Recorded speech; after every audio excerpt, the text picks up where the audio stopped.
Okay, good morning. Okay lang ba? Anong oras ka dumating dito? Mga 8:40 na po. 8:40? Kumain na So po. sorry na late ako. Kasi binili ko pa yung yung electronic tester natin, so ingatan natin yan, ha? Okay. So, as a international light vehicle mechanic student, so kailangan din natin na magkaroon tayo ng basic idea sa electrical, right? At least basic idea lang, no? We don't need like you are a professional electrician, no? At least a basic idea, alam mo yung paano gumana yung ilaw, paano yung alternator mag-charge, paano yung starter motor, no? Kailangan, no? You are in the new generation, so you need it, okay? So, nag-discuss na tayo before about electricity, about electrical, di ba? Alam mo na yon. Ang electricity is pushed like a river, no? Like a river, tulad ng drawing ko dito. Voltage, poses, di ba ang voltage, sinasabi ko sa iyo yung nagtutulak, no? The voltages is poses. And then the current moves, di ba? Di ba yung river, minsan maano yung current, sabihin nilang high current, tulad ng may baha sa atin, yung may ulan sa atin, di ba? No? Magka-feel tayo ng high current, so yun. So currents mo, pag may mga ano naman, mga damo-damo doon o mga bato-bato doon, yun ang tinatawag na resistance. Pinahina niya yung current. Clear ba? Clear? So, ito ngayon, ilagay ko na lang na animation, no? Yung drawing. Ito yung galing sa bundok.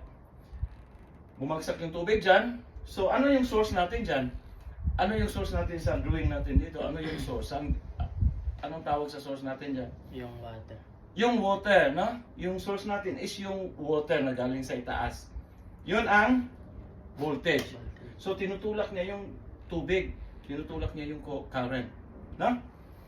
Tapos, pag may bato-bato dito, lagyan natin may bato-bato dito, yun ang resistance. Right? Lagyan mo yung, pupunta ka dito, nakakita ka naman ng river? Aba. Pag may mga bato-bato doon, medyo mapigilan yung agos ng tubig, di ba? Yun ang resistance. Ha?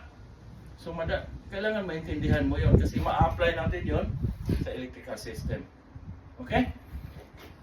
Tapos, yun naman, nandito na yung tubig, nandito na yung river. Ang gagawin mo, ay gusto kong lalagyan pa to ng isang ilaw o isang load, no? Gagawa ka ng paraan dyan, lagyan mo ng daanan yon. Yung tubig na dumadaan dyan, lalagyan mo, kayan mo dyan konti. Di ba pag yung may river dyan, maghukay ka dyan, di ba papunta yung tubig din doon? Yun din yung electrical. Yun din. No? Maglagay ka ng wire dyan o pot, whatever, para in order na ma-achieve yung mong ilaw. What? So yun ang basic talaga. Basic na basic. After this, pupunta tayo sa likod. Iano ko sa'yo paano magdugtong ng wire. Then how to connect the wire. Then we isolate it. Pupunta tayo doon. Ha? Tuturuan kita paano mag-connect, paano magsulda, paano tapos after an hour siguro matapos natin yun, may track doon, pailawin natin yung ilaw na nilagay natin. Gagawa tayo ng additional reverse flow. Right? Okay. So, yun ang gagawin natin. So, tandaan mo to, ang electricity pala is flows like a river. Tandaan mo to, yung voltages, poses.